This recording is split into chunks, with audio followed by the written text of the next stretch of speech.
ইতিহাসের নেপোলিয়ন বিখ্যাত, আমাকে জানেন, তিনি বলছেন আমাকে একটা ভালো নারী দিতে পারিস, আমি তোদেরকে একটা ভালো জাতি উপহার দিতে পারি। ঠাকুর অনুকূল চন্দ্র এসে কি বললেন, কত সিমিলারিটি দেখুন বিখ্যাত মানুষদের সঙ্গে ঠাকুর অনুকূল চন্দ্র।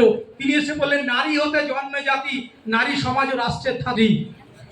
বাংলার নবাব সিরাজদৌল্লা পলাশীর প্রান্তরে যখন হেরে পালিয়ে যাচ্ছেন, তখন তার সঙ্গে হঠাৎ আলেয়ার দেখা হয়েছে। তিনি আলেয়াকে ডেকে বলেন, আলেয়া শোন, জীবনের শুরুতে আমি নারীকে পেয়েছিলাম আমার ভরণ পোষণের জন্য, আমার সেবার জন্য, তিনি আমার মা।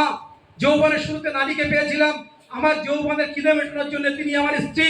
কিন্তু আজকে আমার এই করুণ দশা, যার জন্য তিনি হচ্ছেন মীর জাফর, তিনি একজন নারীর গর্ভ থেকে জন্মগ্রহণ করেছেন। তাই দেবতাও কিন্তু নারীর গর্ভ থেকে জন্মগ্রহণ করে, আবার অসুর রূপী সেই মীর জাফর নারীর গর্ভ থেকে জন্মগ্রহণ করে। তা আমি কোনটা হব, সেটা উত্তরটা কিন্তু আমার নিজের। এর জন্য সম্পূর্ণ দায়িত্ব কিন্তু বাচ্চাদের নয়, সম্পূর্ণ দায়িত্ব কিন্তু আমাদের মধ্যে বাবা মাদের, যারা আমার সন্তানকে ছোটবেলার থেকে ইষ্টের পথে নিয়ে যাচ্ছে কিনা, সেটা কিন্তু একটা বড় ব্যাপার।